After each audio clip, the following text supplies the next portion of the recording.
Hello, hello, welcome. This is part one of our color along out of Autumn Harvest by Teresa Goodridge. So we started with this page, and the only thing I did off camera was I marker based everything I thought was the wood door behind it with an Arctic skin tone marker. I will link those down below, and there is a Sharpie set, and I know some people don't love Sharpie because of the smell, but there is a Sharpie set that is all browns for like $8 on Amazon. I will link that down below if you're interested. I love those for large areas of wood, trees, dirt, fur, all the things that I don't want my pencils to be ate up by. So I also pulled a range of browns.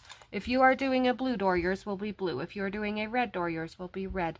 I'm doing brown, and I'm going to try to keep it in the mid-tone, more reddish family, if that makes sense.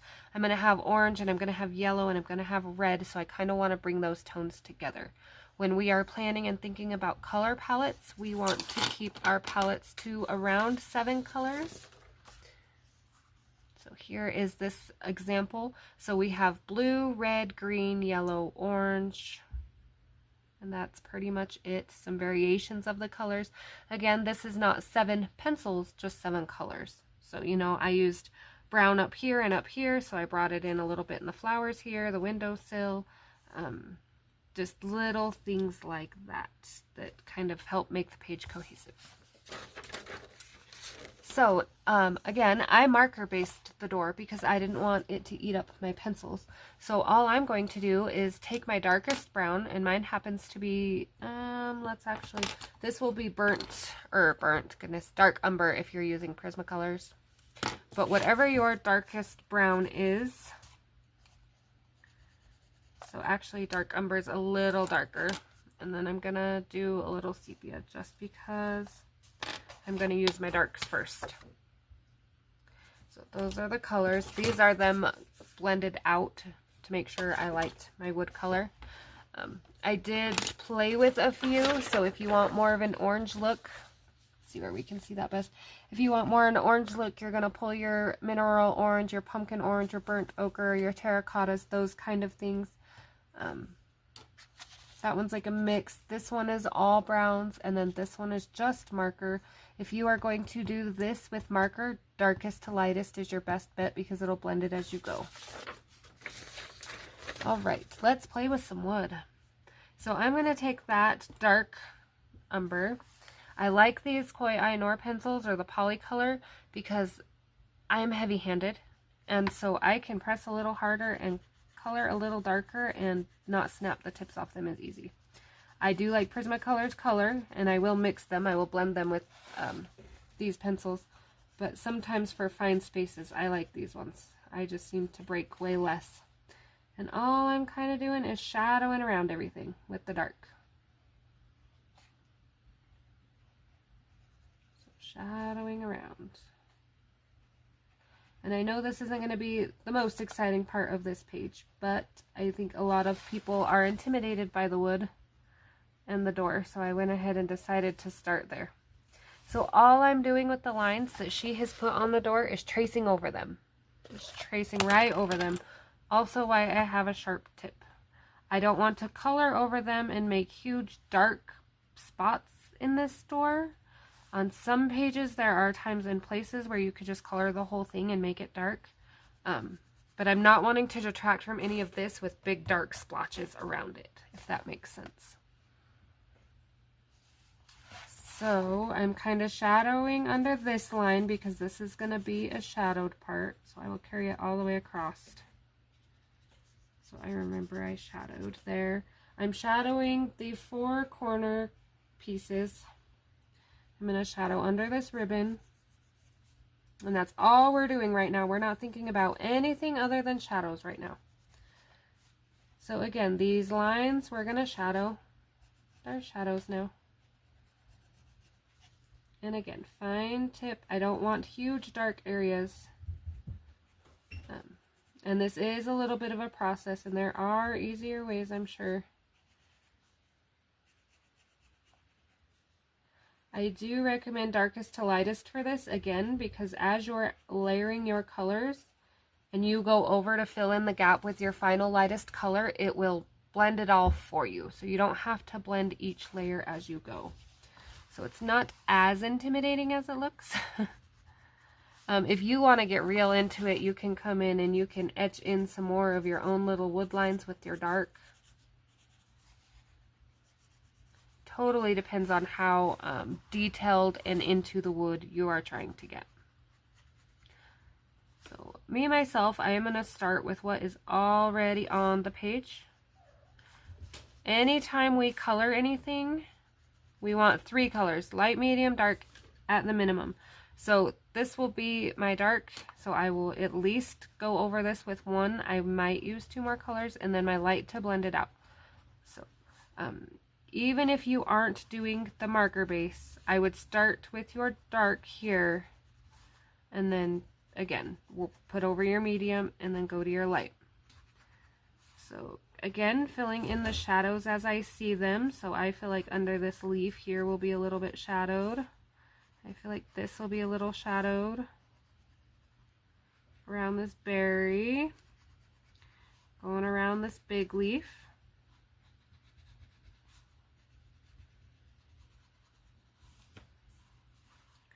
Again, filling in around the lines she has put in. I might add a couple lines here, and I am just swiping down. Just creating a little more, because this spot looks pretty open to me compared to all the busyness we have here. Personal preference. And if you want to leave those out and blend it out and then come back and put them in at the end, you're like, oh, this spot looks a little weird. We can add them in later too. So I shadowed on this side of the line here, here, this side here. Sorry if you can hear crunching in the background.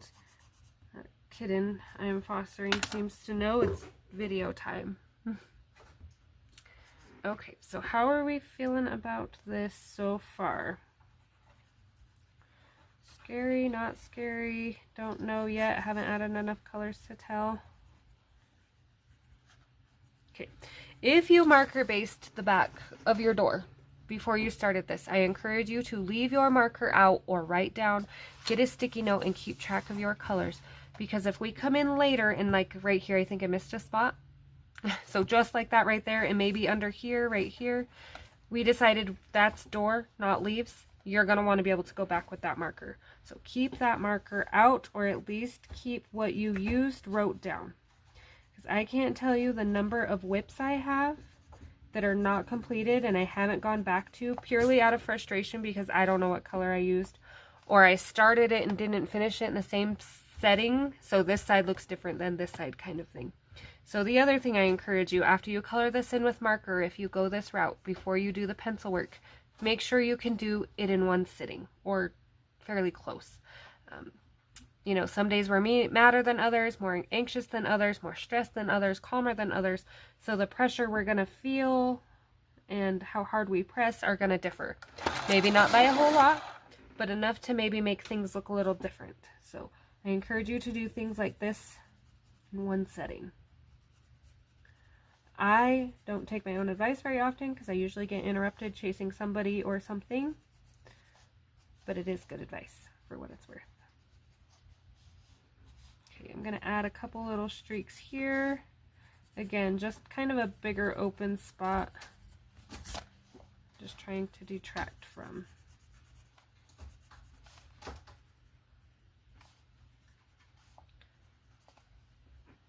Okay, I'm going to hop up here and show you this blended because I'm not going to make you watch me do this whole thing on camera. We'll be here together forever. But I'm going to take my dark brown, or chocolate next. Let's go chocolate next. And actually, let me see if I can drop this down a little. Okay, let's see how this works.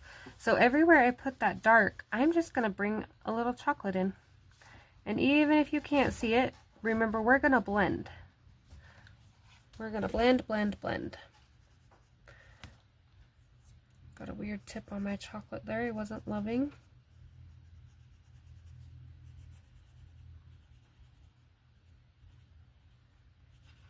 And again, everywhere I put it.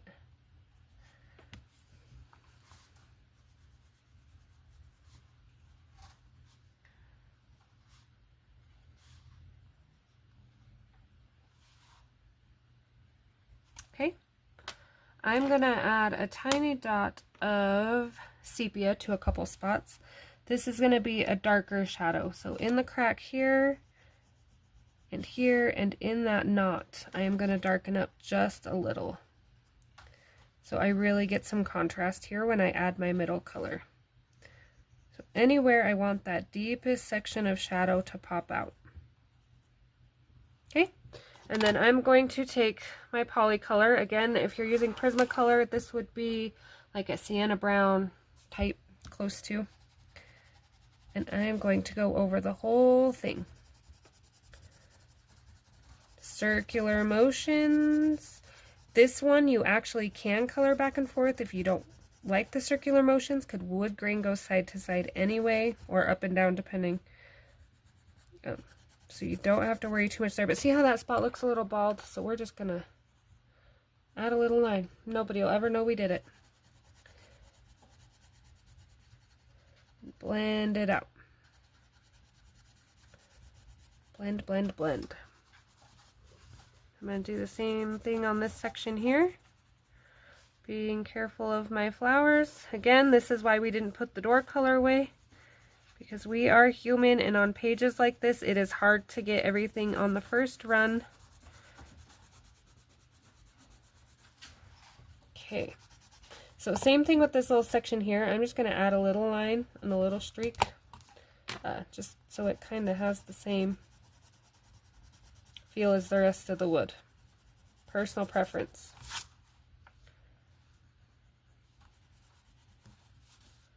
I'm going to blend this out a little better because I feel like that line was a little strong. Alright, so there is our first section of wood. How are we feeling? I'm trying to get on camera. Sorry, my setup's backwards now, so I have a hard time. I feel like it's hard to see on camera.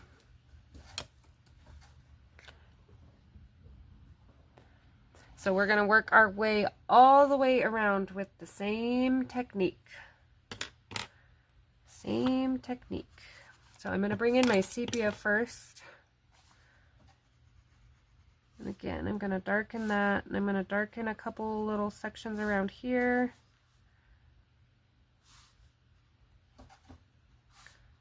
And this is just a little more pencil for my light to drag around, basically. But it also adds a little contrast between our dark and light. So I'm going to go along the bottom of my door with this one. And then I'm going to bring it upwards. And apparently, oh yeah, I stopped to show the blending. That's right. I was going to say, apparently I got tired right here, but I remember.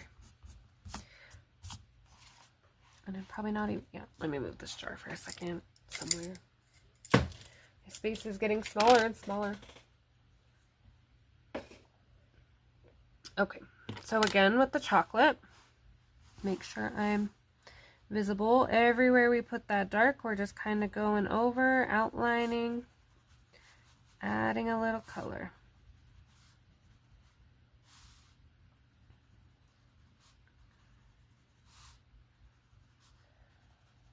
This video will probably be a little shorter because I am doing all of the wood in one section. Partly to announce the color along in case no one has seen it in the Facebook group. I think I did forget to post it on YouTube that I picked this page, so I apologize about that. But it'll give time if anyone wants to order their books before the next one comes out, decide if you like it or not, all that fun stuff. So again, I'm going to come in and I'm going to add just a little line right here. And then my light color. And see, this is section, this is where I mean it don't really matter if you use water base or alcohol marker for the background, because we're going to go over it anyway. It just takes less amount of pencil because we don't have to hide and burnish out the white. But I do love this look. I do. Okay, just going to add a little more to that line I put in. And see, we can come back and we can add and we can take away as much as we want. Well, not take away, we can add. The one thing about coloring, and the reason I stopped with the marker on some of these spots, is because I can't take marker away. So it's easier to go back and decide, oh, yep, that's door later, than color it brown now and find out it was a leaf and not be able to fix it. I have done enough of that to know. Okay, I'm going to scooch down here. Same thing. I'm going to come in with the chocolate. And add it to everything here. And I'm just kind of working my way around section by section. Now, I do have really bad ADHD. Not diagnosed, I don't think. It seems to be a recent thing I'm noticing popping up, especially when like cleaning. Start here, sidetracked over there, next thing you know, I know where nothing is, nothing looks done, but I feel like I accomplished something, kind of thing. So the same with my coloring. I get kind of bored. I think it's the going in order, the repetitive, so I have a hard time with skipping around, but I'm trying. I'm trying. Okay, and blend it with our lightest brown. Now again, I am heavy-handed, so I do press a little harder, which leads to less layers. So if you are a layering person, this may take you 2 or 3 layers. Now there are some things I take my time and layer. I am aware that some things do look better layered, but this wood, for instance, I feel like it's not all that necessary. I feel like it comes out looking pretty good as is. So again, this is sepia, just kind of darkening up anywhere I might have lost a little color that my lighter color brushed out. Any lines that don't look fully blended out. I don't even know if I colored this or if I skipped it. Your lightest brown pencil and the background marker you use need to be similar. Not exact, but similar. So that when you color over, they kind of work together. You don't want to have a super light brown and trying to be filling it in with a dark brown, or you're still going to see all the brown in between. So your light brown and your marker that you use for your background need to be similar browns. Probably should have set that tip in the beginning before everybody colored their background.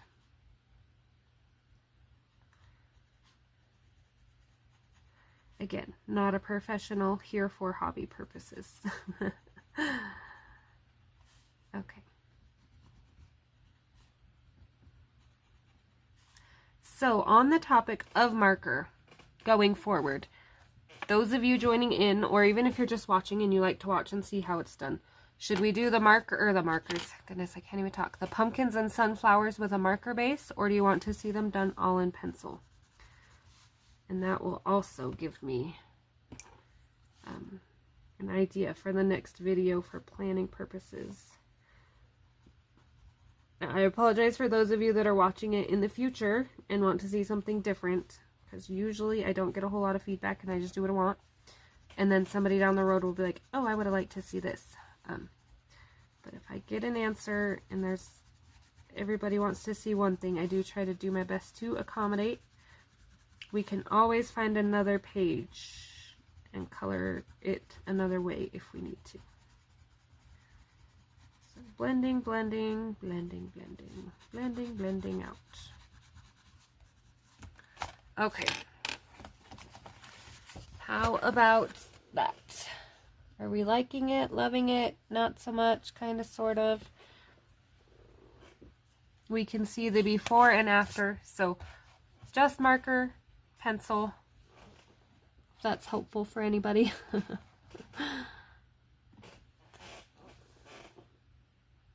Okay, so I think we'll do a little bit more and then I will finish the rest off camera so I can get this uploaded out to everybody patiently waiting. So I'm going to come in again. Let's go over it one more time together. This is going to be your darkest brown. So dark umber, sepia, whatever your darkest in your pencil collection is. I would like to name some out of other color pencil brands, but honestly I'm drawing a blank at the moment. Prismacolor, I've used it so long I kind of know them off the top of my head. These other colors, still working on it. I did buy like lots of color pencils. Was it last year? Year before last, I think. I got the Castle Arts, I got the Arctics. I got the Derwent, and you know, all those pencils sit on my shelf, and what's out in the nice, pretty pencil carousel I bought is my Prismas. So I've kind of come to the conclusion that I might not invest so much in different kinds of pencils necessarily, and just kind of stick to what I like and work more on my technique. I'm going to sharpen this. I'm sorry if it's loud, because that seems to be what works for me and what makes me happy. And I don't have a huge budget anyway, so. But I see lots of people are now on the marker kick, and I am set in the marker department, so we can play around with some markers if we want to too. I don't know that I've done a full Teresa page in markers in a long time. I know I did in the beginning, and they are rough looking. I didn't believe in blending, really, shading of any kind. So it would be interesting to see how one comes out in marker now. I don't know if I could resist the urge to add details in pencil though. Okay, shading, shading. We want to be under this leaf dark. We want around these leaves. I will come in with an eraser and erase my mistakes where I accidentally went out of the lines. I've seen people ask the question, how do you stay in the lines? I don't. I just hide it best I can. I have had a stroke, and left is actually my good side, and I'm left-handed, but some days I still do get some hand tremors. I don't know if they are related to the stroke or just part of life, but so some days staying in the lines is harder than others. I just do it anyway, fix it later kind of thing. Okay, forgot a spot up here between these leaves. I'm going to take my door color where I missed, and I'm pretty sure this is door, so I'm going to go ahead and fill this in. Again, some of the spots I didn't know, I left just to be super sure. Some of the spots, like this right here, I just purely missed. So we'll go ahead and fill that one in real quick. That's why we leave our colors out. I'm going to leave this little cluster until I get it colored, and I'm going to leave this for a minute until I get it colored just to be sure, because brown is a hard color to take away. Another hard color to take away is red, just so you know. Oh, that ate my tip. If you are using Prismacolor and you are using chocolate, be careful. Chocolate is one of the creamier pencils, we'll call it, of Prismacolor. It tends to make me quite mad.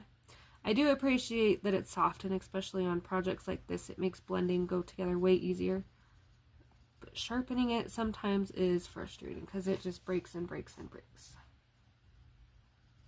Make sure I'm on camera here best I can. Again, I apologize for all the moving around. I am in a new setup, and this is my first color along. So I am trying to gauge where things need to be, making sure everybody can see where my camera needs to sit, high, low.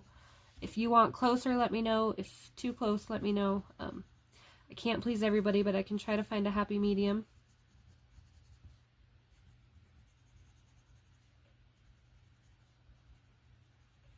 Alright. So I think I added that everywhere I need it to be.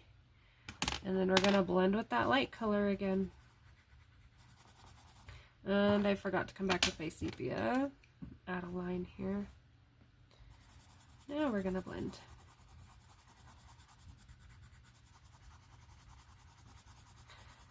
So I know this wasn't the most exciting video, but I hope you learned a lot about wood.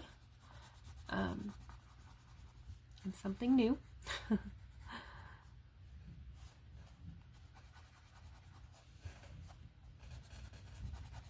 I am excited to be back, and I am so glad everyone is still into Teresa. I do want to tackle some other projects, but I do adore that lots of you are here for Teresa, because she is one of my top favorites. And I can usually tackle one of her pages in about 4 parts, depending on difficulty level and how in-depth we go for a YouTube video. Now, I also got a new recording device, so with any luck this time around, I'll be able to also record a little bit longer videos.